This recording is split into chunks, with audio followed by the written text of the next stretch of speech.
এইসব দিয়ে তৈরি করা। এই ঘুগনি আর এই ছোলা দিয়ে আমার 10 টাকা ঝালমুড়ি বানাই দেওয়া যাবে? 20 টাকা করে দিয়েছি। 20 টাকা করে বেচেন? আচ্ছা, তো আমার কাছে 10 টাকা আছে, আপনি 10 টাকা দিয়ে একটা বানাই দেন। আচ্ছা, কি কি দিচ্ছেন একটু বলেন।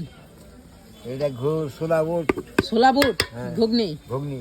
আর এটা এটা চুই ছোলা, চুই ছোলা, এটা মুড়ি, এটা মুড়ি।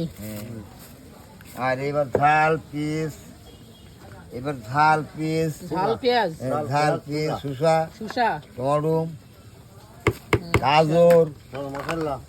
এটা কি সিক্রেট মশলা আপনার? এটা মশলা, এটা আপনার সিক্রেট মশলা কোনটা? ওই জিরা দিলাম, আর এই জিরা আছে বিট লবণ। বিট লবণ সবাই দেয় তো এটা। আর এটা কি? এই তেলের মশলা, এই মেলা রকম কয় রকমের তেল এতে মশলা?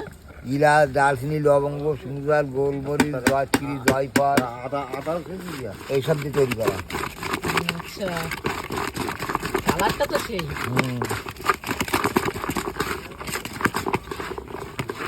ভালো করে মাখান কাকা, ভালো করে। আর কত কি আমরা দেখো, ঠিক আছে? ভিডিও করে ছবি যে আমরা শুনে যাবেন। দর্শক দেখতে পাচ্ছেন 10 টাকার কতগুলো ঝালমুড়ি। কাকা এত অনেক দিচ্ছেন তো। হ্যাঁ।